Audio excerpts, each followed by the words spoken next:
Hello,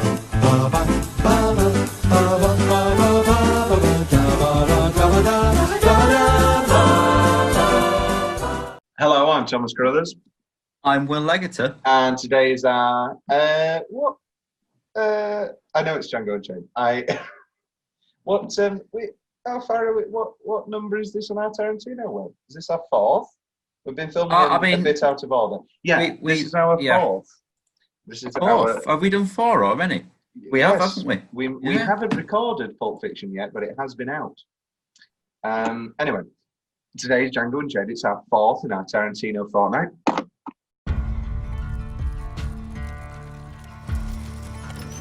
Whoa. Good cold evening, gentlemen. I'm Dr. King Schultz. What kind of doctor? Dentist? Amongst your inventory, I've been led to believe is a specimen I'm keen to acquire. What's your name? Django. Then you're exactly the one I'm looking for. Hey, no sale. Oh, very well.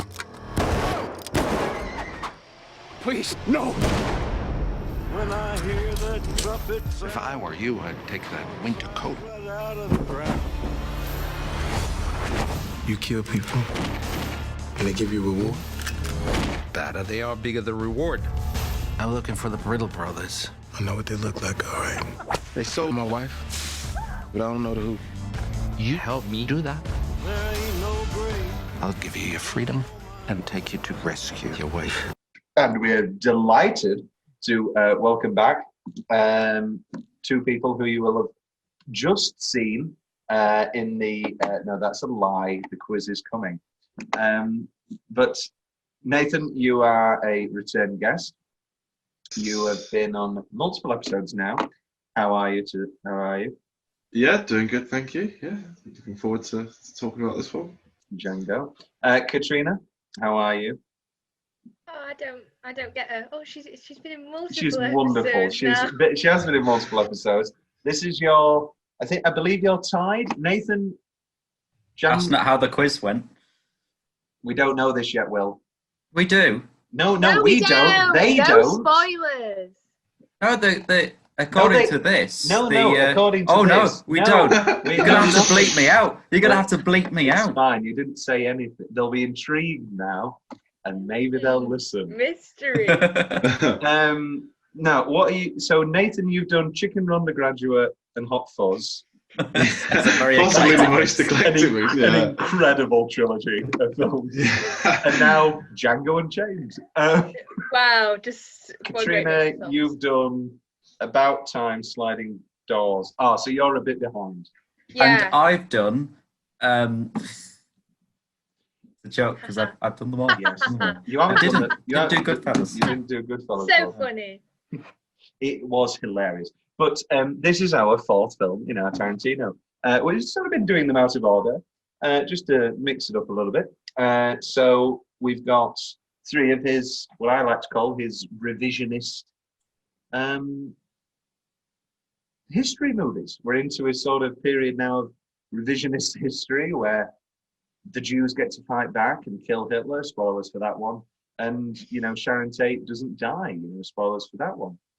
And here we don't have a famous historical change, but a slave gets to get the guns out and kill loads of people. It's great. And it's, of course, Django Unchained. Will, what's your relationship with Django Unchained? Where are we going?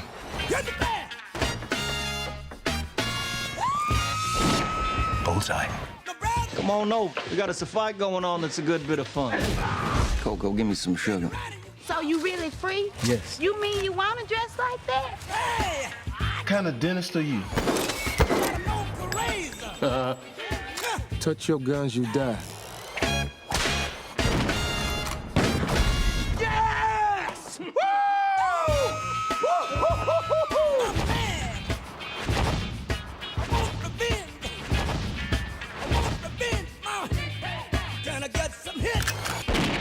I like the way you die, boy. Gentlemen, you had my curiosity, but now you have my attention. What's your name? Django. The D is silent. Well, the first time I watched it was, I would probably say, 6 hours ago with Nathan Sloane. Really? Yeah. I didn't know this. Nathan, this was your first time as well, wasn't it? This I watched it about a month or so ago for the first time, but yeah, so it's very fresh. Yeah. Right. Yeah. Well, what did you think the only of Django Unchained? Tarantino Rob? I haven't seen. I thought it was tremendous. Good. I really enjoy it, but of course I was going to say that. Not necessarily. You took your 2 watches on Hateful Eight. Nathan, so you're another newbie. I guess me and Katrina will fight the many watchers camp, or whatever we'll call it. Nathan, what was your virgin experience with Django Unchained? Yeah, well, not only with Django Unchained, but you're not saying this, are you? It's the only Tarantino I've ever seen. Ever? Ever, yeah. Still? Oh my gosh. Still, which is really bad.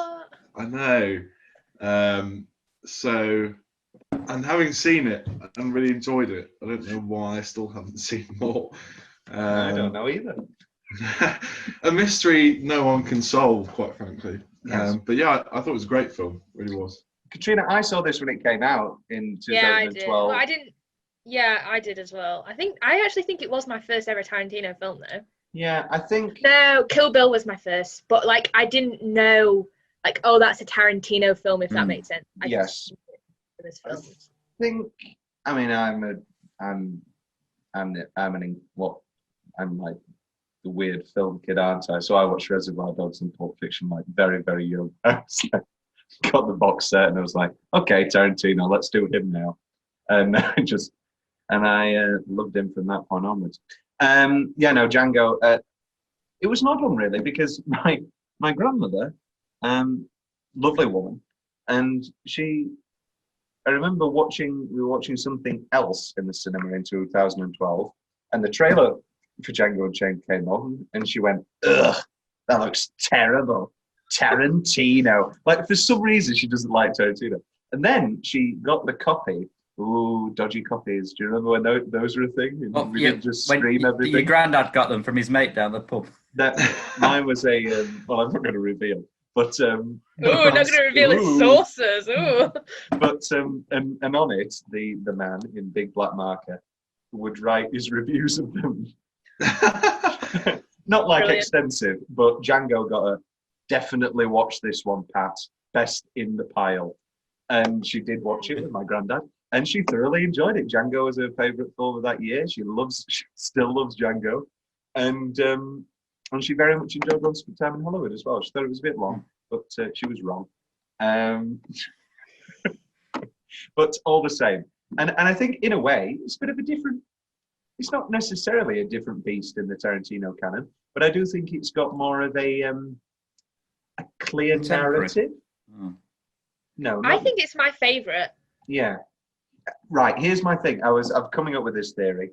Once Upon a Time in Hollywood, I can fully say it now. It is my favorite. I knew it was going to be I knew it was my favorite once I watched it, but I was like, no, let's give it a year. I don't want to give it any recency bias. But I can firmly say now, I do think it's my favorite.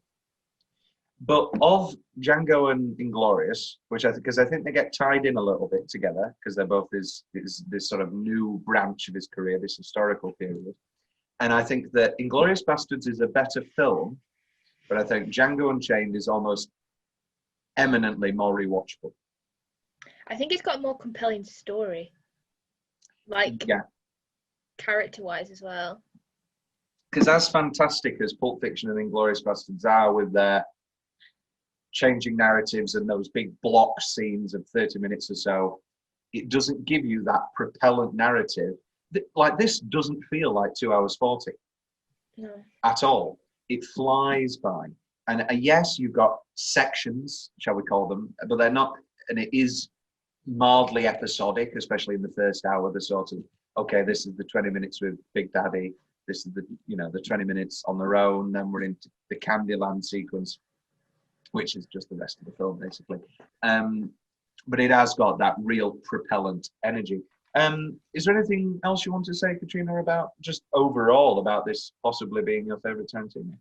Well, I think it's got a lot of what I like from films. So it's got like cool Racism? action scenes. Well, no, it's got like racists being killed basically. Yeah, which that's is fun. Yeah.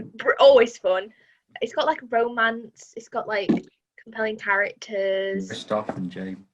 That's got Christoph Waltz. Are you a big I- Leo? You a big Leo fan, Katrina? I don't think we've had this conversation.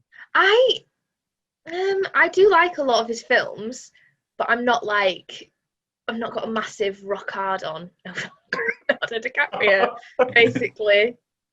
Yeah. But I do. I'm not like not a fan, but I'm not like, Not a this is big wild. fan. Yeah. No, Yeah. but I just think Django has, with a lot of Tarantino's films, I don't care about the characters as much. They're great to Whereas- watch. They're incredibly written and they're very enjoyable. You don't care about them. Whereas in Django and in Kill Bill, I actually care about the main characters like a lot. And I feel Once Upon a Time in Hollywood as well, especially with I Rick. haven't seen it. I haven't Okay, seen it. no spoilers, but especially with Rick Dalton, Leo's character in that, which I think is an infinitely better performance than this in so many ways. I think it's the best work he's ever done. Let's jump straight into YouTube comments. My English teacher asked me to make a presentation about my fave film, and I did this, and it rocked. And somebody's commented on that. Okay, but nobody asked. Oh. Was that from Will Leggetter? Oh, it's, No, because he would have done Chicken. This No, is I such a did, good movie. Oh, sorry, go on. Oh, I will go on a tangent. I was asked to give a presentation about anything you like in English. And so I decided, because I'm a big ancient Egypt nerd, now I was like, yeah, I'm going to talk to everyone about ancient Egypt. And I did like a live mummification where I picked a volunteer, got them laid down on the table. I'm like, right, I'm going to stuff you. So then I did the whole, I got some sage and onion, bit of a few gags. And then I went, well, obviously we haven't got time. So here's what I did earlier. And the whole time I had my mate Scott like completely wrapped in a bog roll, waiting outside. He just walks in covered in toilet paper. I got full marks. What can I say? I had to do the same thing for, oh God, it was conspiracy theories. So I had to do a presentation on conspiracy theories. And I don't want to say lumped, but I was given two women who I won't name, who weren't necessarily the most apt at presentations. And so I did a massive PowerPoint all about the JFK assassination. And I gave it to them, and I gave them a script, and it was like, Lee Harvey Oswald, but could it have been the Cubans?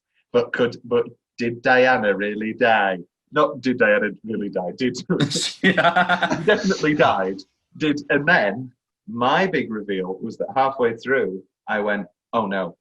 And since I'm such a good actor, it was believable. I said, and it was a lot of pretending to smoke and grabbing our Squinting your eyes. Shaking his imaginary whiskey glass. It's my favorite. These are my go-to. Straight, like man-spreading and going, oh God.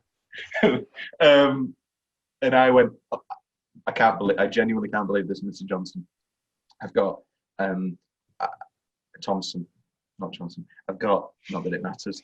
I've got a dentist appointment. I genuinely can't believe this. I'm sorry, I thought it was next week. I was at the start. And then I left, and then I put on this leather jacket that didn't fit and big sunglasses. And I came back in, and I was like, I'm Harvey Johnson, and I'm from the future. And everybody, it was very fun, and everybody couldn't stop laughing. I always had to go be on, the yes. one that talked in a presentation. I was the one who had to talk. They'd be like, Right. you do it. So they'd write this, and I'd be like, right, okay, because I was the one who didn't really care about making a tit out of myself in presentations. Do you have a particularly funny one? Did you do any sketch comedy in your presentation? No, because I'm not a show-off. How very dare you, Nathan? You're a show-off. You're an actor. It's in the blood. Do you have any memorable school presentations where you took it far too far? I feel like me and my mates definitely sang a science one once. Yeah, I feel like musical parody songs are a thing that we have all done. I can't remember what we parodied, but I have a distinct memory of making a fool of myself. For history, there was a period where like every week was a revision topic, and we just wrote a song each time. We did Tainted Love, but it was like Tainted Agincourt or something. It was like, Oh no! Didn't even fit. And then when David Bowie died, we did Heroes. And it was like, the arrows shot above our heads. And that was like, we built the entire song around that one lyric that worked. This is such a good movie. But when you understand that people were treated really like this, for real, it gets me to get goosebumps.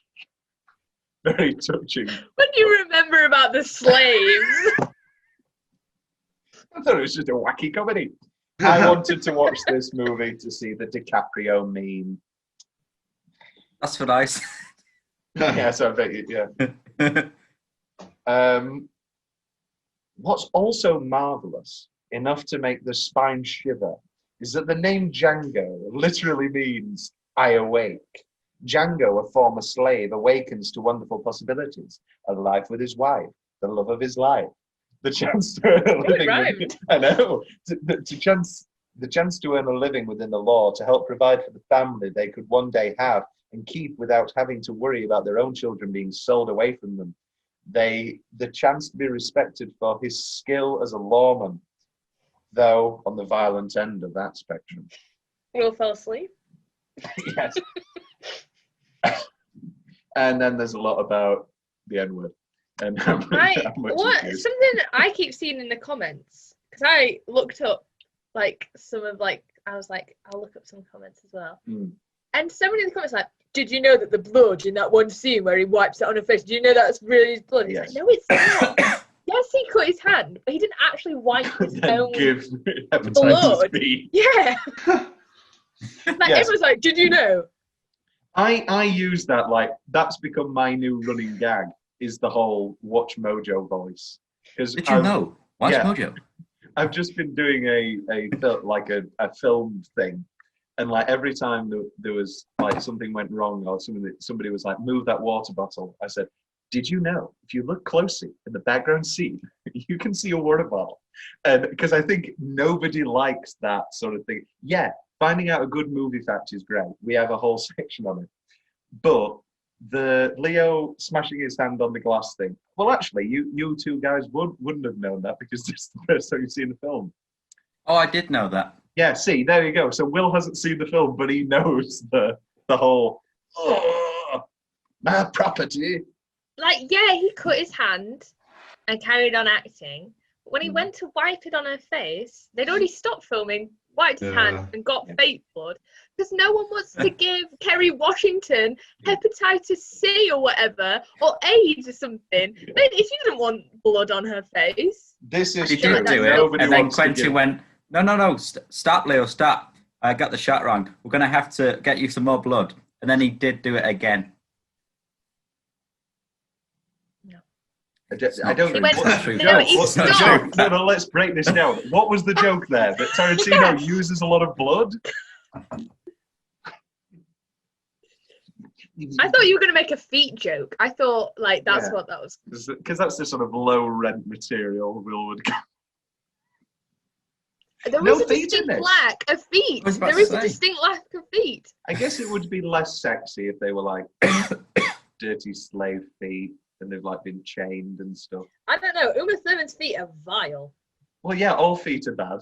Like, there's no the dirty, disgusting Margaret Qualley feet in when she's like, and she hasn't shaved, and it's like, oh, I'm a hippie and I haven't washed in months.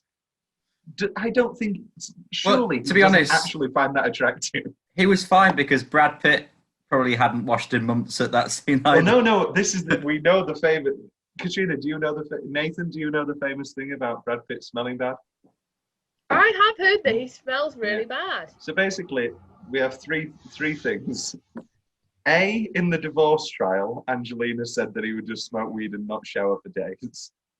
B, Eli Roth on Inglourious Bastards tells a story about how Brad Pitt told him how good a wet wipe is. You know, you don't need a shower, you just need a wet wipe.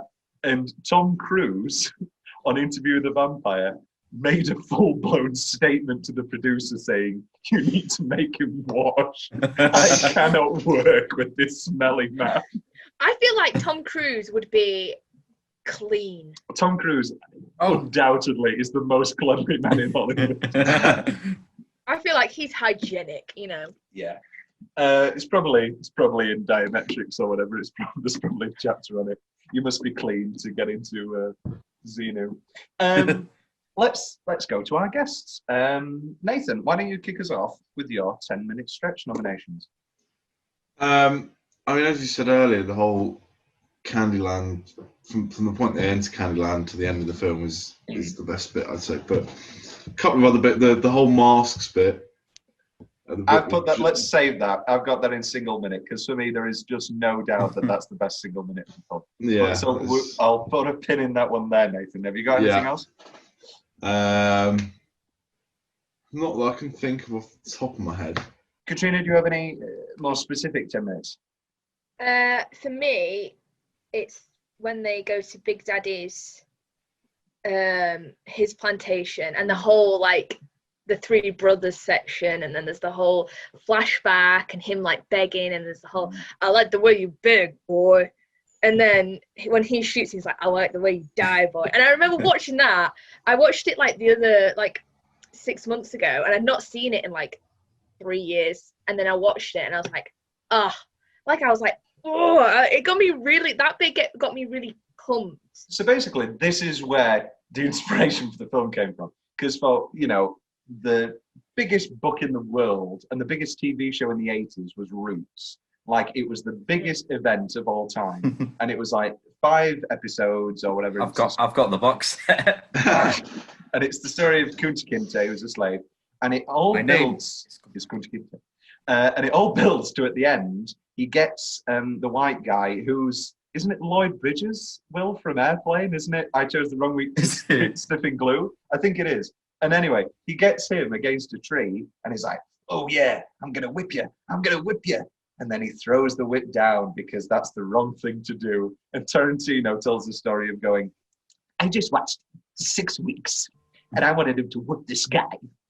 And then he doesn't whip him because that's not the right thing to do.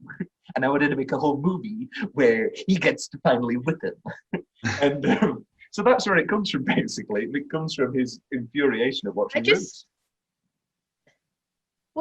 I think it's like, as well, it's really good, but like poignant, I suppose, because it's like the first time that Django actually has like freedom. Like that's his like first triumphant moment.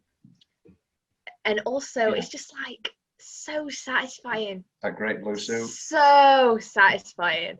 I don't know. For me, like I rewatch that scene all the time because I'm like, what a good scene. And I'm like, there's so many good scenes in this film, and like, obviously, the bag scene, hilarious. That scene is just like, But also, it's a progression because he does still need Schultz's help. Schultz needs to come over and shoot. And then over the next montage, the I Got a Name montage, over the winter, he comes in his own, he snipes the guy with the father. Sminny because the Sminny because gang. He shoots that guy, and then obviously by the end he's blowing up Candyland. Is say goodbye to Miss Laura. Yeah, well, just such a. I don't know that scene. I guess it's just because that's his first like bit of revenge he can get, and it's just like, every time I'm like. And Don Johnson's fantastic as Big Daddy. Yeah, Big Daddy, yeah. And I like this whole trend of people coming back. We have Don Johnson coming back. He was great in Knives Out as well. I mean, everyone was great in Knives Out. But I like the fact that Don Johnson's back. Bring Don Johnson back. Katrina, have you got any other nominations for 10 minutes? No, I think that's my favourite. Will, any nominations? I like the opening. The where we meet Christoph, and I remember turning to Nathan going, "Oh, Christoph's really nice." Yes, that was Yeah. spoilers. Well, it's not a spoiler for fun fact section, but originally rejected the script because it was so clearly written exactly for him. And obviously that makes the performance exceptional. He ends up winning his second supporting actor Oscar here for another Tarantino script after previously winning for Bastards as Landa, that's a bingo. But his one thing was, I want him to be pure. I want him to be not just nicer than nice. You know, I don't want there to be any glimpse of evil. He needs to be pure. And I think that's what's going to make the film work. And it's that sort, and that is what makes the film work. It is that friendship between the two of them. And he's also such a stark contrast between him and then Candy as well. Like they're Who another fun fact, Tarantino comments as the only character he has ever written who he completely despises. And I can see that. I mean, he's created an entire career out of making bad guys like him. But there just isn't anything. There's no redeeming qualities about him like at all. You could say, I mean, the DiCaprio performance is very fun, and as much as he's pure evil, it is an enjoyable performance to watch. But there's no redeeming character. There's no like, I don't know. I'm trying to think of other examples. But there's no conversation about burgers with Candy. There is conversations about white cake. But we'll get to that. Will, sorry, did you have any other nominations? 10 minutes yeah, when he first takes them to that town and they kill the sheriff, that whole bar, I bloody love that scene. That's a great scene. Yeah. And then he's like, actually, I would like your attention. I have a warrant here, and I want to show it. It's great. It's just so nice. It's just lovely. Opening scene, first town, the Calvin intro, the Mandingo fight. I can't watch it. Oh yeah, it's rough. I mean, I'll make no qualms about that. I can never watch that scene properly. Yeah, but also it's a bit of. I mean, it's not, because you do see a lot, but also it's a bit of mind over matter, because you don't actually see, I think, as much as you think you see. But obviously you do see a lot. I think it's just because it's like one of the only bits of the film where the violence is like really grounded. Like a lot of the times, like when they shoot someone, it's like, whoa, like quite cartoony and like. Well, I think I see that. I agree with you, but I disagree with you slightly, because I think that's all. I think all of the violence against the slaves is grounded. You know, that's what makes the film work. The lynchings are always graphic and realistic. There's no fun way to shoot a lynching. And there is a fun way to shoot a lynching, as we see when Django gets to whip one of the Schaefer brothers. But the lynching of Kerry Washington, the dog ripping D'Artagnan apart, which we don't actually see to begin with. And then we sort of forget about it because we've been so entranced in that incredible dinner scene that by the time that Fleur-Elise is playing and he's sat there, Schultz, and then we just get those flashes. It's getting torn apart, and it is brutally graphic. I think it's good he did it that way though, because it, I feel like Tarantino's violence is like Kill Bill. It's cartoony. It's very, whereas like it shows like how brutal like it actually was. It makes my stomach turn though, that Mandingo scene. I really don't like that bit. And to come into Bill Sharp's town and show your ass.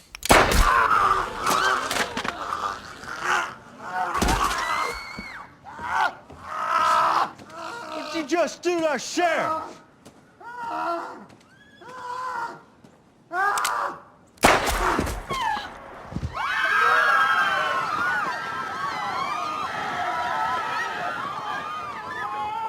Now you can get the Martian.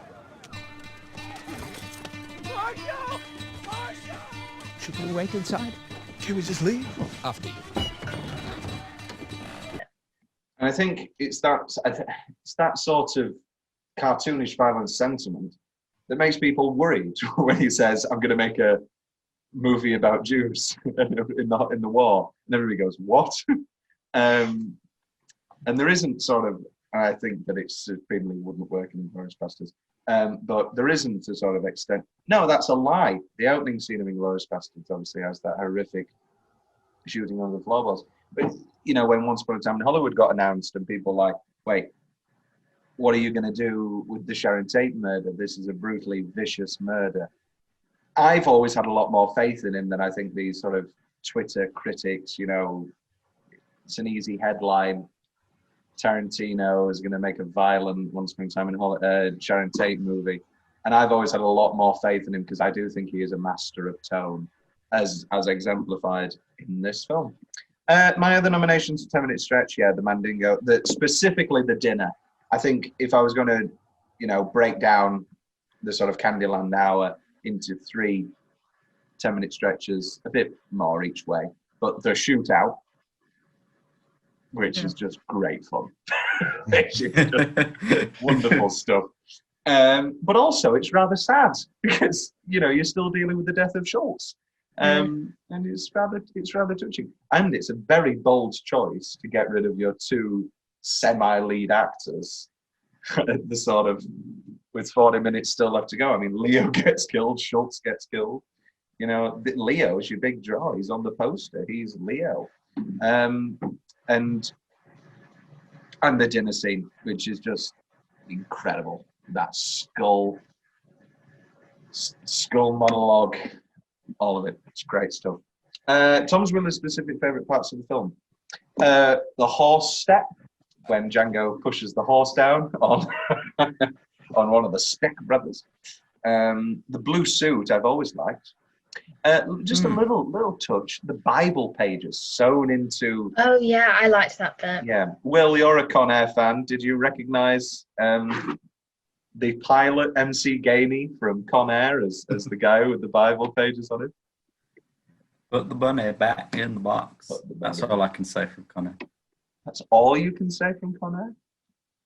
No, it's all I like to say. True. The Ellis shot, the whole I don't know what positive means, blah blah blah. Oh.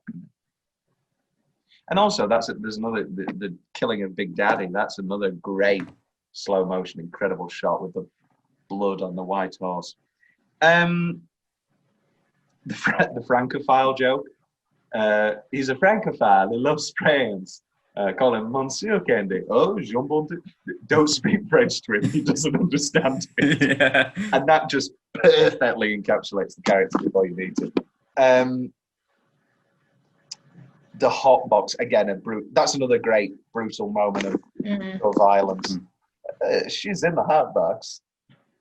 Oh, what's the hot box? Because that was a piece of slave torture that I wasn't accustomed, I didn't know of at the time. And then I was like, wait, oh no. And then, brutal. The globe, when Candy gets shot and he touches his hand on the globe. The what? Oh yeah. No, this is our second Samuel L. Jackson slow motion scream. When he kisses Schultz. And he kisses his hair. It's lovely. Who can't love Jamie Foxx turning around with the cigarette in his mouth? Yeah, that's just that is so good. Why isn't that a meme? That should be a gif or a meme or something. Will, any your specific? Oh no, sorry, you're more Jack. Whatever. You're yeah. I like when he says, "Oh, how long have you been a dentist?" and he just does his little laugh, like as he's pouring the drink. It's very Christoph. You've got your classic Tarantino close-up food shot with the lager sliding over the foam. He who protested it, foam crested it. I like shooting the snowman. It's like, he who smelt it dealt it. He who accused it, abused it. He who protested it, foam crested it. There you go. So, Right. Okay. Yeah. yeah. I like all of the penis shots, especially the snowman. I think that's the best one. As in when someone shoots a penis, not a shot of a penis. However, there Moving is on. a shot of a penis, and then that then gets shot with the naked man in the bath. Yes. Anything else, Yes. Will? That's it from me. I forgot to mention the after credit scene. Great after credit scene. Couldn't resist getting one last N-word in. Do you guys Will, not watch the end did you? credits? Oh, Will and Nathan. Oh my God! It's the three. It's the three. Nathan was black very guys. eager to leave. Just packed up his stuff and went. It's the three black guys from the Australian Tarantino cage. Oh, And they go, who was that N-word? And then it cuts to Django, and then that's the end of it. It's great. Katrina, any specific, really specific favorite parts for you? when I don't know. I think the bit where Kerry Washington, Brunhilde, she goes into the room and he says, "Don't scream," and then Django walks in, she screams, and then she drops. And I like that bit because I'm always like, how else would you react? Like, she thought he was dead. Like, you'd think he was dead. Like, I love that bit. I don't know. They're two great parts when, you know, puts his hand on his gun, and they're talking about the hot box, and then when he's talking about you like the mandingos, don't you? You like comforting them, and then he puts his hand on the gun. It's real tough stuff. Nathan, any specific favorite parts for you? When Lorelei gets shot and goes flying backwards at like 100 miles an hour. I have that in change, but also I don't think I want to change it. Like, it is border. It's not even, doesn't even make a lick of sense. Like, but it's great. It is great. It is good. Say goodbye to Miss Laura. Great stuff. Any others, Nathan? There's a bit where Broomhilda comes into the room and Christoph Waltz just slams the door in everyone else's face. That is great. And also, I love that he's thought about it and he's like, yeah, I'm going to have my shirt a little bit undone so they think we're going to have sex. And then he immediately just starts putting his jacket on. He's just the nicest man in the world. You know what time it is now? It's time for... It's soundtrack corner time. I'll kick us off. There's just no doubt in my mind. It's the main theme. It's Django. Which, spoilers to my single minute, is my second favorite single minute in the film. Just an incredible track. I like the entire soundtrack, to be honest. Yeah, I have a few issues with the soundtrack.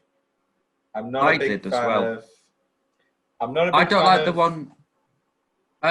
That's the really emotional montage of him remembering his wife. Yeah, and they've got that freedom. I don't like that. I like that. I think it's a lovely song, but I think it's a little bit too on the nose. I liked it. I don't like 100 Black Coffins. I think it really takes us out of the film. I think it's far like the whole 70s acoustic guitar songs being put in. I think that fits the aesthetic, but I think as soon as you put in, and also it's Jamie Foxx written, and so as soon as you put in like Rick Ross and Jamie Foxx singing, it takes me out of the film. I really like that bit. I really like both those songs, and I think I just really like those bits. You know, the one modern song in it that I do really like is the John Legend one, that after he kills Australian Quentin Tarantino. This one. It's good. It's a great soundtrack. I don't know. I really like both the scenes. All the scenes. And obviously, I Got a Name, Jim Croce, great song. Leather pine trees whistling the wandering road. I got a name. I got a name. Nathan, what are you saying is your favourite soundtrack song on this? I mean, yeah, I'd agree. Definitely the sort of main soundtrack. But personally, I wasn't opposed really to any of it in there. I thought it kind of all worked quite nicely. I guess it's because I'm an old soul. Yeah. I like that kind like 100 Coffins. Like, I think that's a good song. Like I like that kind of music. So I think it is. Yeah. Will, and your vote for best song? I've gone for Django. It is an absolute, as the kids would call it, an absolute banger. Oscar travesty, 2012, an incredible year. Just an incredible year. I mean, we've talked about Skyfall before, but you just get incredible directors getting to make incredible films. You've got not Life of Pi. No, definitely not Life of Pi. But mainly, I'm talking about this and The Master by Paul Thomas Anderson. But then you look at the Best Picture nominees, and it's such a lackluster list. Lincoln's awful. Like that. Awful. Obviously, Daniel's incredible. Yeah, but it's so boring. It's such a dull film. I don't even think I watched it all. Don't. I think I turned it off the opening scene with Link. He's just sat on a well going. Yeah. Oh. Life of Pi is one of the most anticipated films I think I've seen that ended up being absolute dog shit. Were you big on the book? I enjoyed the book. My mum enjoyed the book, and then the film was just so bad. It did give us some great family jokes because my grandma had the incredible line, "I wonder how long they trained that tiger." Completely unironic. Genuinely thought. Oh no. Genuinely thought it was a real tiger. Life of Pi is not aged well. Silver Linings Playbook, though, what a film. Yeah, Silver Linings Playbook's enjoyable. It's the only film I enjoy Jennifer Lawrence in, I think. Agreed. A more beautiful film, very heartbreaking, French, dementia. It's not really a laugh-a-minute film. Django Unchained, would you... I think we gave Skyfall a nomination, Will, especially with it being 9, and nobody remembers Argo. I remember Argo. I remember Argo. I've never seen it. Yeah, Argo's a fine film, but it's certainly not the best picture. It's the best film of the year is The Master, but as we famously know, Paul Thomas Anderson. Don't say Will, you haven't seen it. I know what it's about, though. Philip Seymour Hoffman. I've never seen it either, but I love Philip Seymour Hoffman. What a guy. Yeah, he is incredible. And I'm afraid, I'm going to put him above Christoph. I think Christoph is incredible in this film. No, you're not. Okay, well, when we do The Master, we will have this conversation again. Is Philip Seymour Hoffman as friendly as Christoph Waltz in The Master? Yeah, he's pretty. Yeah, there's literally the exact same relationship, but with him and Joaquin Phoenix. Also, interestingly, Christoph Waltz, it's the highest amount of screen time for anyone who's ever won Best Supporting Actor. Yes, it is. Yeah. I did not know that. Yeah, I guess I'd still put him in supporting. Oh yeah, just by proxy. It feels like a perfect Best Supporting Actor role. It's not in it too much. You know, there's lots of great scenes. I don't know where this analogy is going. So it wins. Oh, pardon me. So it wins Tarantino. So it wins Christoph his second Best Supporting Oscar, off 2 nominations, I believe. He's 2 for 2. I can't remember if he's been nominated since. I don't think so. Both obviously for Tarantino scripts. Tarantino gets his second Oscar for Best Screenplay. No argument. Ooh. No, not. I wouldn't say the screenplay. What was not. For our audio, for our audio listeners, we're talking about Moonrise Kingdom. My second favourite Wes Anderson movie. I do love Moonrise Kingdom. I do love Moonrise Kingdom. Do I think it's got the best screenplay? No, I think Django's definitely. I'm playing devil's advocate. Django's definitely the best. Definitely got a better one. What else we looking nominations wise? Best original song, Skyfall. Were any of the songs original? I don't think they were they? I think that's this whole thing. Suddenly. Suddenly, there's a child in my lap. Oh, was that Anna Karenina? Karenina? Yes, it was. And it took best costume design. Best cinematography, like a pie. How? He's on a boat. Yeah, he's on a boat. For editing, certainly a nomination needed here. Does anybody remember how does Lincoln get nominated for best film editing? I do believe this was his last film edited by Sally Menck, who passed, who was his editor on all of his movies, Tarantino-wise, and then she did unfortunately die. And I tell a lie. Inglourious Basterds was the last film, and that's why it's dedicated, which makes sense, doesn't it? And it's now Fred Raskin, because many people make the arguments that you can sort of feel that, and that his last three films have been missing a tighter edit. Do we agree with this? I don't, famously. I wish that Hateful Eight was longer. I mean, I've said before, I don't like Hateful Eight. Yes, you don't. Will came around on it. AK. No, I don't think we can say that. I appreciated it. I enjoyed it more on a second watch. I still wouldn't put it.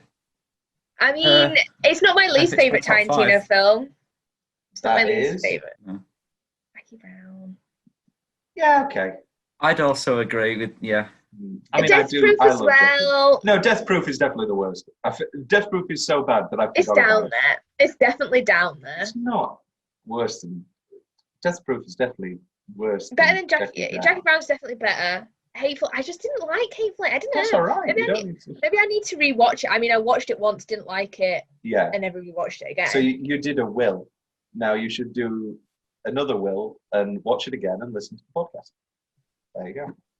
Oh, cheeky plug on Cheeky your own plug. podcast.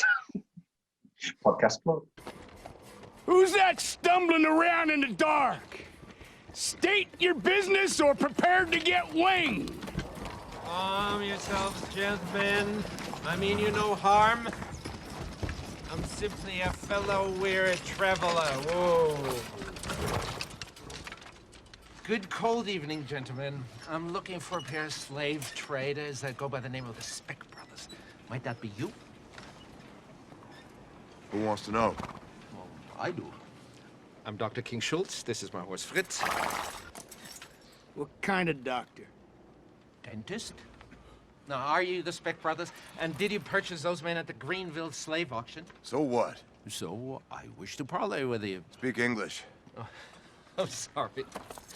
Please forgive me. It is a second language. Will's favourite building on set. Yay! You did the exact same thing every episode, as if it's a surprise. As if it's a surprise. As if we're not coming up to 100. You're like, yay! I mean, I think this.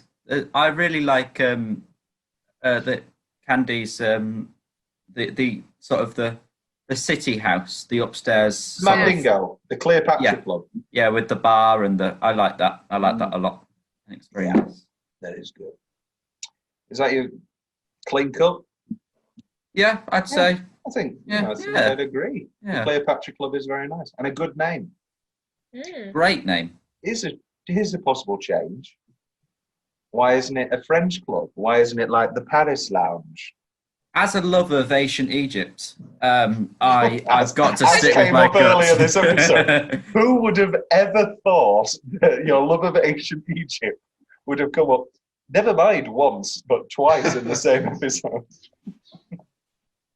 Best single minute. Let's go in reverse. So I'll kick us off. The opening. The eye got a name montage where he becomes better and they just ride about for a bit. And I'm just happy to watch them ride about on horses with beautiful cinematography. And great, the big zooms, the Western big zooms. Yeah. I love them. Those snap zooms are great, yeah. The two Djangos at the bar. So, yeah, we have... Did you two know this? Wasn't he the original? He's the original Django, yeah. So Franco Nero, the guy, so when he goes, how do you spell it? He goes, DJ. The D is silent. I know. Tequila. Yeah, that's Franco Nero, who you may have seen in John Wick 2. He's back. He's in more films. He runs the Continental in Rome. Big fan of those John Wick movies. Big fan. I like them. Yes, I very much like that. The fleur de lis little minute where everything's getting signed, everybody's eating white cake, and Fleur release. Sorry? Fleur de lis, I believe, is the Scouts symbol. So what am I saying? I said fleur de lis. Yes. Fleur release. Fleur release. He wrote it for release. Fleur release. Is that true? Yeah, that's it. I think it translates to for release. I think I know. Fleur de lis is like, fleur means flower, see. I think I know. It's like that. The sheaves of wheat. Yeah, no, you're completely correct. And what's the name of the woman in Notre Dame? In the Hunchback of Notre Esmeralda. Dame? Esmeralda. No, I know Esmeralda. The other woman. There's another woman. The other woman. The other woman. Cameron Diaz. Major. That's a great movie. That's a great movie. Quasimodo. Notre Dame. Phoebus. The other one. Phoebus. She's called Fleur de Lis. Come on, Tom. Yeah, no. So in the original novel, not the Disney version, Phoebus has got a wife. So he's like having dirty affair sex with Esmeralda. And she's like, you have to hang her. And then You've had to stretch so far as to share your knowledge of the original Hunchback of Notre Dame book in order to justify you not getting the name of a Beethoven song wrong.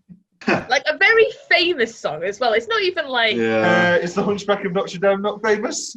I thought the book has been that well read. Yeah.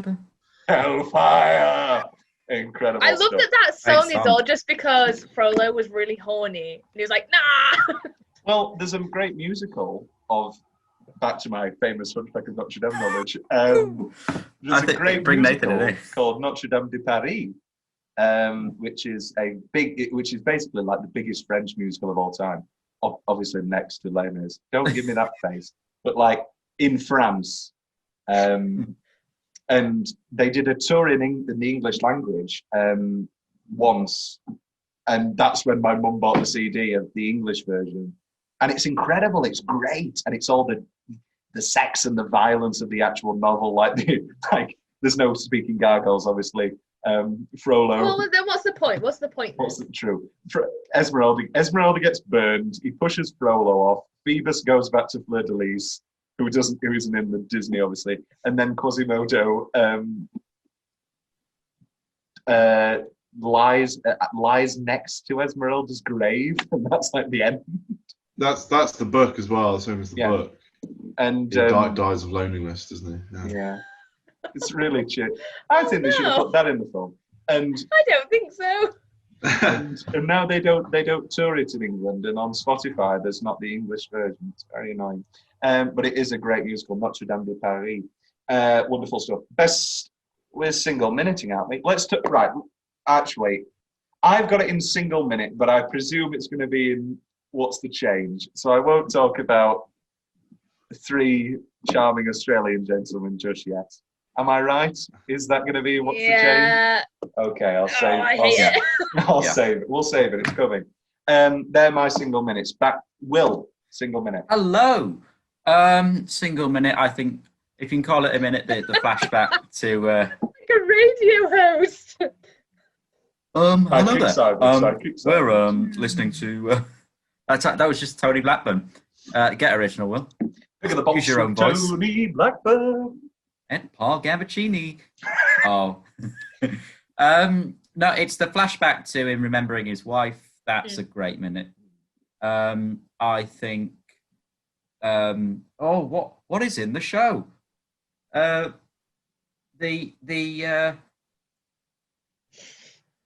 Let's go to Katrina, see if this jogs your memory. Katrina? I think mine's longer than a minute. It's I will allow it. Schultz telling Django like the story of Brunhilde. I liked that, but I don't know. It's just. It is like he's so like, oh, tell me. And I'm just like. it is like I the don't old know. story of like the old thing of I could listen to him read the phone book, and you can with Christopher. I think it's not just that; it's just how excited Django is to like learn like, where her name comes from, and like it's so obvious how much he misses his wife. And it's like when the Beast gets taught how to read, and he's like, never was there a story of more woe than Juliet and her Romeo. Can we read it again? yeah, I don't know. It's just a really Awesome. sweet. It's a really sweet bonding moment between Schultz and Django as well. I like that bit. I think it might. It's longer than a minute, but like. Well, anything else, Katrina? The bit where Schultz goes to shoot, I can't remember the third brother's name, and then he shoots, and then he falls off the horse, and then his blood splatters across all the cotton. Beautiful. I'm like, ooh, what a great shot. I like that bit. Just good. Nathan? The bit where they're shopping, I quite like. Yeah. And he's like, oh, I can have anything I want. That's pretty good. And the great reveal of the blue suit. Yeah. The iconic blue suit. The bit where it's a flashback of him and his wife, and they're like running from the slavers on horses. I thought that bit was really, really well shot. Don't know if it's quite a minute or not, but I liked it. Just like the last minute where Candyland blows up, and he's his just facial palling expressions. around on his horse. Yeah, gets his horse to do a bit of dressage. He's just so cool. He's just Yeah. so cool. And he's wearing the burgundy suit. Interestingly, like for ages, he never loses the jacket with like the blood marks on it that he picks up off the guy at the start. He keeps it for quite a long time. But let's cut the bullshit. Let's talk about the best single minute. It's the KKK mask scene with Jonah Hill. Jonah Hill. No, nobody brought another mask. I think we could all Look admit. at y'all. Yeah, I think we can all admit that it was a nice idea. But next time, And it's But it just could have very been well better. written, because like if you're gonna put in a really comedic, jarring, contrasting scene in this, make the KKK look like fools. it's the famous Mel Brooks Nazi thing. You know, Yeah. it's everybody's saying that the producers was in bad taste, and he's like, I think the Nazis have done worse to us Jews. And he's, there is no better way to ridicule somebody than to make fun of them. We are obviously talking here about punching down, not punching up. That's an entirely different thing, which can be funny, but that's bad taste. But this is just impeccable taste. Yeah, I just it is like it's funny to laugh at how stupid racist people are. It's funny. Like they're idiots. Like you're morons. And my favourite bit is when it's like cuts to like all of them with their masks, and there's one guy with his face got the like the tiniest holes. He just stood like so small. Oh, I made it worse. That's all agree. We're not naming any names. They didn't do a very good job. They're not naming any names. Yeah. It's incredible. And then, well, you can do your own masks, then he just rides off. He actually ended up quite well out of everything. Yeah. Didn't have a dead horse or a dead him or horses. A dead life.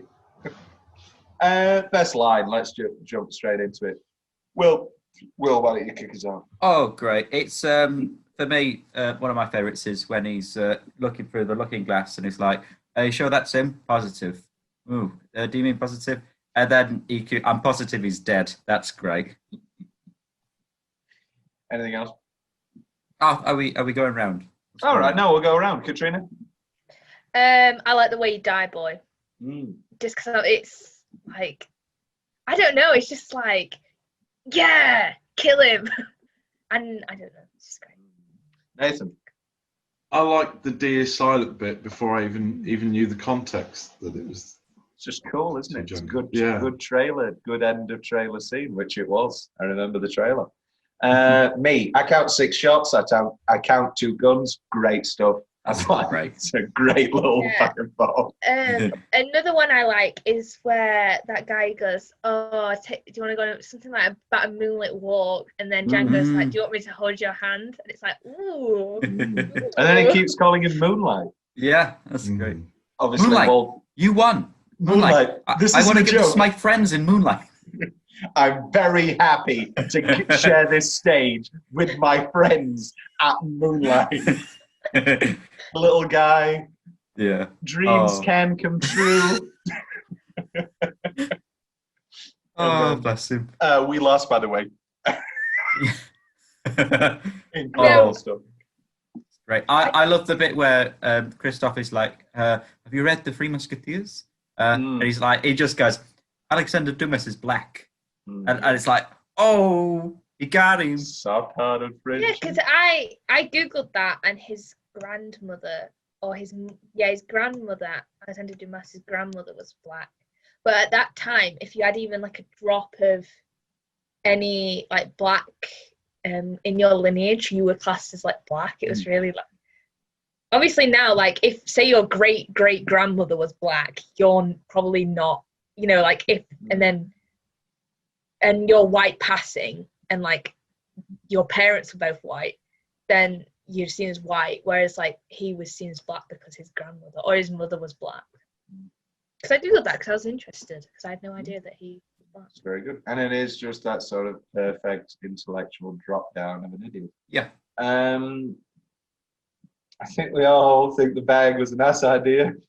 Not pointing any fingers. They could have done a bit better. And then, God damn it, this is a raid. I can't see, you can't see, so what? All that matters is that the fucking horse can see. That's a raid. And then I love when it cuts back to them and they're all going around and the one guy goes, "I can't see shit." Our mutual friend has a flair for the dramatic. Can I say another one? It's where he pulls the guy off the horse and he's like, "Well, someone help. Who get me?" He's like, "I broke my collarbone." I don't know why, it's just so funny. It's like, Good. Okay then, what's the change? Nathan? Yeah, I'm still confused as to how Australian accents somehow come into it, and whether they're in any way, shape, or form necessary at all. Originally, I just thought Tarantino couldn't do a western. yeah. I was like, The Lorraine Dickey Mining Company. I think it's really funny. I guess it's bad still. I think if it needs to work, they need to up the humour with the 3 Australian guys in order to be like a funny ending sort of gag. It does feel a little bit out of place. I know we talked about how great and propellant it is and how that it flies by, but it does feel a touch out of place. It does feel like a very oddly paced like climax, because you have 2 climaxes basically. You have the first Candyland shooting, and then it's like 20 minutes of Lorraine Dickey Mining Company stuff, and then we have another shooting / explosion of Candyland. And I mean, it definitely works. I've got. I don't like the overexposure in all the flashback scenes. Yeah, it's like very green. I don't think it works. I think it works in the sense that visually you're in a different period of time, but also it just doesn't work for me. I've got a go on. No, go on. I've got a couple. One for me is the slow-mo. They do like what the editors of season 5 and 6 of Doctor Who did, and it's not slow motion. It's just very jumpy. And if it's going to be slow motion, for me, it needs to be smooth. Slow frame rate. Yeah. The other one is quite controversial. I struggle to understand Samuel L. Jackson's character. What do you mean? I was never sure. I mean, if what his motivations were. But that's just me not getting it, probably. I think during these like obviously the 1800s when slavery was like really prevalent in America, black people sold other black people as slaves. Like he wanted to keep favor because that meant he was being treated well, and thereby so he treated slaves as slaves. He was like slaves, him, then white people. It's like a step up, and so in order to keep favor, you had to treat slaves worse than you're treated yourself. And I think it's really interesting that he, you know, Candy goes on this like huge long rant about how black people are stupid compared to white people, and then it's Steven who's like, you do realize they're not here to buy like Antigua fighters. It's really interesting, but yeah, it was basically to show that like black people could also be terrible to like other black people in the time. Like it wasn't just camaraderie between slaves, like they sold each other out because it was like a dog eat dog world. Like, but yeah, it's battle of the fittest. Very interesting. Thank you. In a world where Tarantino has written some of the Sorry, I thought that was going to be like, I thought that was like the trailer guy. In a world where Tarantino has written some of the best female characters of all time, is Hildy a bit underwritten? Yeah, for definite. I think he could have done more with her character.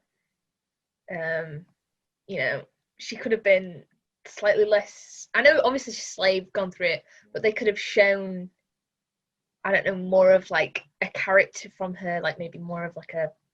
Her best character moment is when Walton Goggins has the gun to her, and she's like, "Just let me go, Django. Just let me be free." And it's like, I please shoot me in the head. This is not a life to live. I don't, because I think there was a big thing about, I know you haven't seen Once Upon a Time in Hollywood yet. The big thing about, you know, Margot Robbie not having lots of lines in it.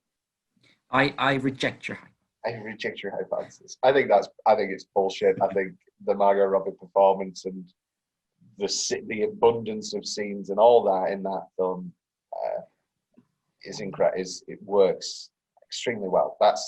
They are there. Everything is so purposeful with that. But I do think Hildy's very underwritten.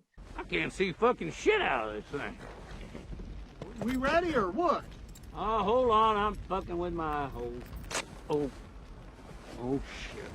shit. Just made it worse. Who made this goddamn shit? Willard's wife. You make your own goddamn match.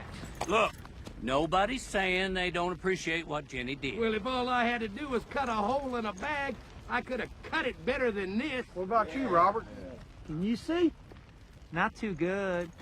I mean, if I don't move my head, I can see you pretty good, more or less. But when I start riding, the bag's moving all over, and I'm riding blind. I just made mine worse. Anybody bring any extra bags? No, nobody brought an extra bag. I'm just asking. Do we have to wear them when we ride? Oh, well, shit fire! If you don't wear them as you ride up, that just defeats the purpose. I can't see in this fucking thing. I can't breathe in this fucking thing, and I can't ride in this fucking thing. Well, fuck all y'all. I'm going home. Now, I watched my wife work all day, get 30 bags together for you ungrateful sons of bitches, and all I can hear is criticize, criticize, criticize. Also, let's just get to it. Our co-host Nathan Sloane is having internet problems, so maybe joining us, he may not be. The handshake really annoys me. Why wouldn't he just shake the hand and get out of there? Then he could have lived. Because there is no because, Katrina. It's the principle. I couldn't resist. You have ruined people's lives. I think it's more so the fact that he spends too long reacting to that and explaining, sorry, I couldn't resist. When he could have just shot the other guy. Everyone else. Yeah, he couldn't have shot everybody else. He could have. Always be they'd always be outnumbered. But the thing is, sometimes you just can't resist. And like, sometimes you just do things you're like, probably didn't think that one through, but it felt good. So probably just like, he's a bad person. He deserved to die. I'm glad he died. He deserved to die, and I hope he burns in hell. That's the different Samuel L. Jackson film. That's The Time to Kill. Kevin Spacey, McConaughey. Great film, Time to Kill. Great film, Time to Kill. I think Tarantino just thought his character, the ending point for his character was to die, and it was just how he died, and I guess he just couldn't think of. I don't think it's unmotivated by the character. I think it completely works as a scene, but it has always annoyed me. It's like, why not? Come on. What's left from Will's notes? You got anything, Will? I've got nothing. What's left from Tom's notes? The candy. The use of candy. This is our second Tarantino Western where candy is used in a gunshot, except this is a hammer. Alternate ending corner. I've got a few notes in a few fun facts, so we'll get to those now, I guess. During the filming of one of the dinner scenes, Leo had to stop the scene because he was having a difficult time using so many racial slurs. Samuel L. Jackson then pulled him aside, telling him, "Motherfucker, this is just another Tuesday for us." So, sort of putting him in place there, Samuel L. Jackson. Jamie Foxx used his own horse, Cheetah, in the movie. He got it 4 years prior as a birthday present. In an interview, Tarantino stated that originally the Mandingo fight and the scene with the dogs were longer and more violent.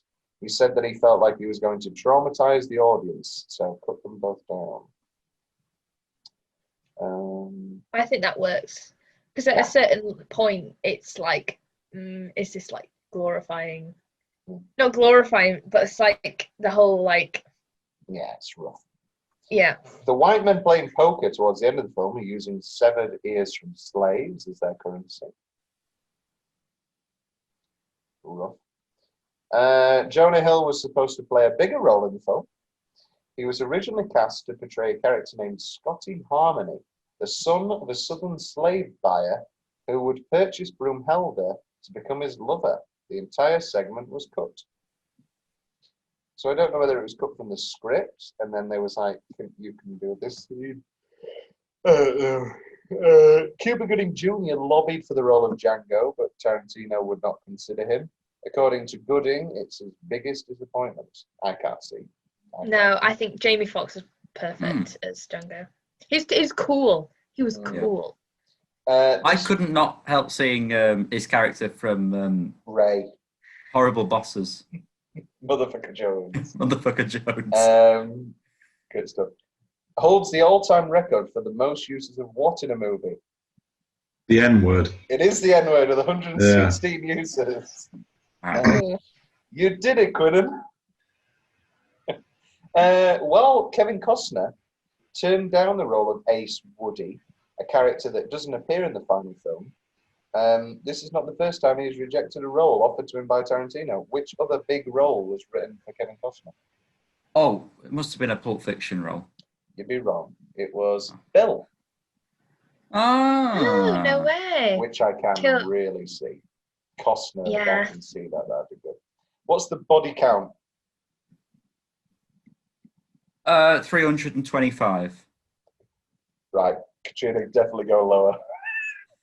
42. Nathan?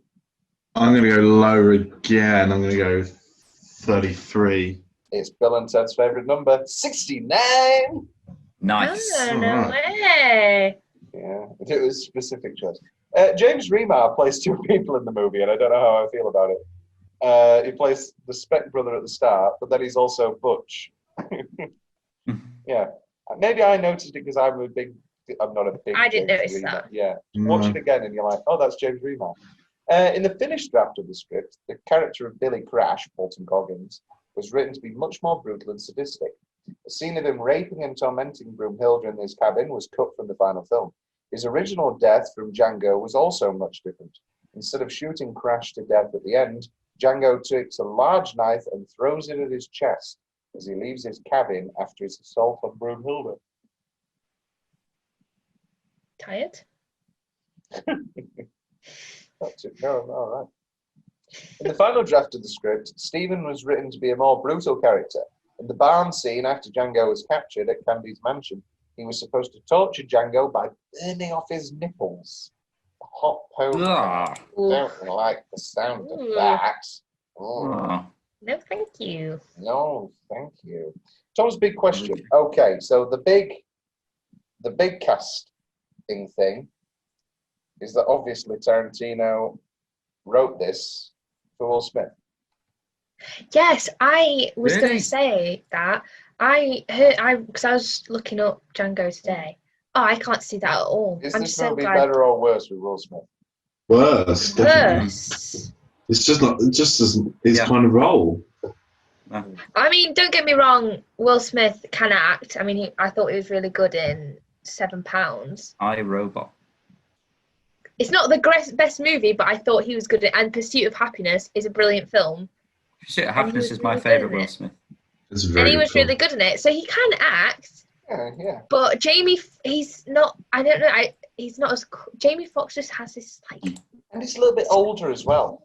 He's a little bit older, so we're adding that angle to it as well. I as well. This is gonna sound maybe a bit weird, but Jamie Foxx is like a darker skinned black man than Will Smith as well. Yeah. Like, so I feel like it fits better. Just like I'm glad they did actually go with like darker skinned black people for like the majority of the film, because there's a like. I feel like it fits better because like there's been a few films that have come out later that's like, I don't know if you know The Hate You Give, that film. Oh, yes. Originally in the book, the main character was a dark-skinned black girl, and then when it came out it was a considerably lighter-skinned woman, and it's like a big problem of like colorism in the media, and I'm glad that Django didn't contribute to that. Indeed. I think there is a weird thing where I do think this film has sort of been forgotten about. Nobody talks about Django anymore, and I think it's because it's written and directed by Tarantino, obviously a white guy. I think if this was, I don't know, written by a black guy, I think we'd be holding this up as like one of the most important films of this, era, which is obviously so politically about Black Lives Matter. And I think that's level of objection that you need to have of sort of going, yeah, just because it is written by Tarantino and directed by Tarantino doesn't mean that it isn't this incredible historical fantasy, great, empowering film. But I guess we're all white. I was just about to say 4 white people sat around black people. Like, of course, it's easy for us to say. Which was actually the original name of the podcast. Two white guys talking about black people. Well, yeah. Tom's other big questions. It's not even a question, really. What's the better Tarantino waltz?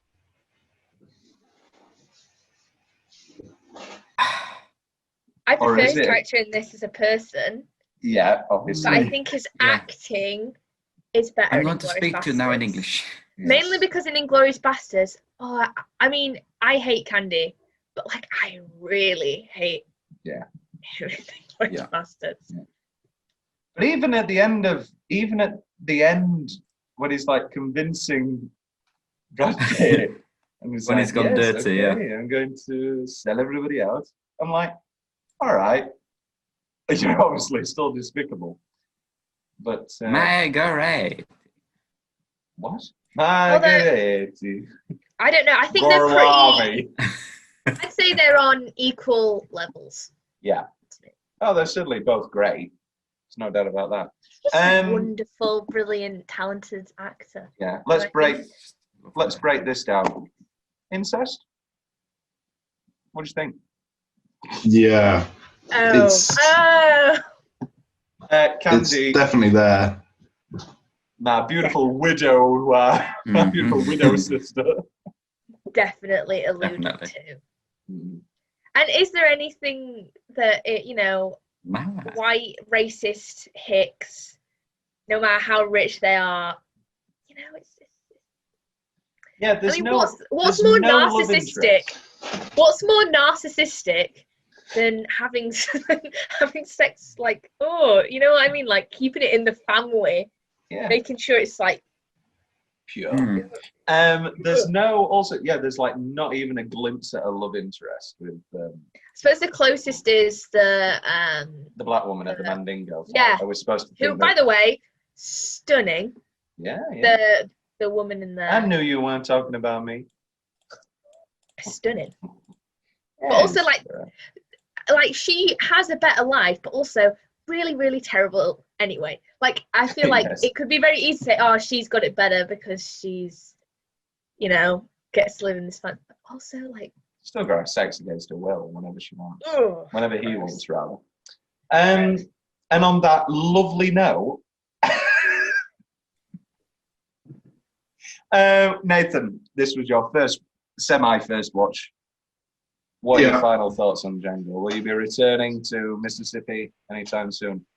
It's definitely a film that I think you can watch again. For sure. It's got rewatchability if you want to describe it that way. So, and I really enjoyed it. So probably will. Katrina, a film that you'll have rewatched many times over these past 8 years, and will continue to, I presume. Any final thoughts? Film. Yeah. Any final thoughts on DJ NGO? No, I just wish I had a blue suit like his. Like I love that that's such a, like, if I came into loads of money now, one of the first things I'd buy is something fancy. Where it's the Met Gala. Yeah, I love that that's just like something he does. He's like, that's outlandish, that's really expensive, it looks really cool, I want to wear that. And I think I don't know, I just wish I had one. I wish I had a cool blue. Then I also love the slave girl who he's walking with. And she's like, you mean he's not your master? You mean you chose to wear that? Yeah. I love that. I mean, I think it's a cool suit and I want one. Yeah, definitely.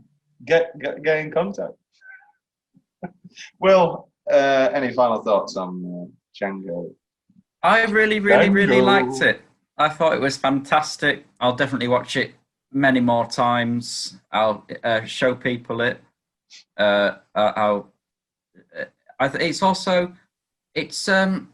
It's a good family film with a really strong message. Whereas, as in like with similar themes, sort of 12 Years a Slave, you wouldn't want to sit down with your family and watch that because of how horrific it is. I did. Whereas, that's you, Tom. That's you.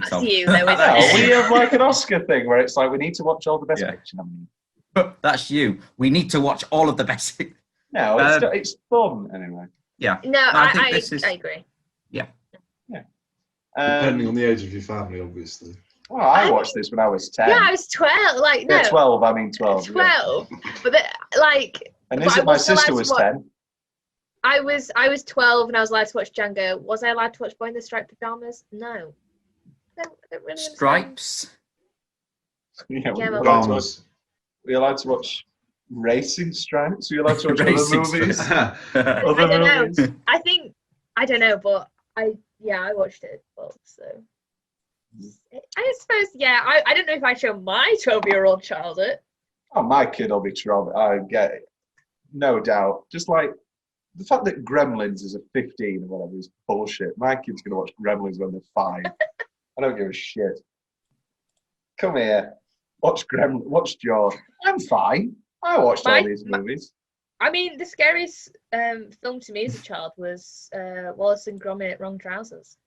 So not even We're Rabbit. Not even like the scary one. I think I've told this story many times about me in Were Rabbit. I went to see it as a young child when it came out, and the second transformation where he's behind the door and she's at the door, and his teeth go, then his ears, and he's like, I was screaming, crying, terrified, and my family just had to drag me out. And I got to watch Curse of the Were-Rabbit in a box at the cinema. It was very very fancy. It's Cineworld in Escape. Oh, very fancy. No, Django Unchained's incredible. It's another incredible film in Tarantino's canon. Every film he releases is an event, and it always will be as long as he keeps making them. I know he keeps saying 10 films, whatever. Just keep making them, Quentin. Just keep making them. I personally think you're only getting better. As much as I would agree. Yeah, he's an avid listener of this podcast, so I'm sure he'll. Many people are. It's him and 18 other people. And no, I think Django technically is a lesser film than Inglourious Basterds, but I think in just overall non-stop quality, I just think he keeps getting better. And me and Will, I've already revealed that our favourite Tarantino film is Once Upon a Time in This is Hollywood. most recent, yeah. But we're not going to talk about that next episode. We're going to talk about Inglourious Basterds. We're going to track down and kill Hitler. So we will see you there. That's with Becky Gorlami. It's not a last name. It's Muggeridge. Very different names. But that's next episode. Let's not get ahead of ourselves. Nathan, thank you very, very, very much. Thank you. Yeah. Katrina, thank you very, very, very, very much. Sorry, Nathan. Don't know why I gave them all berries. You both will.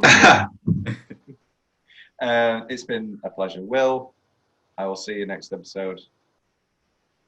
It was a very somber ending. Da ba da ba da ba da da.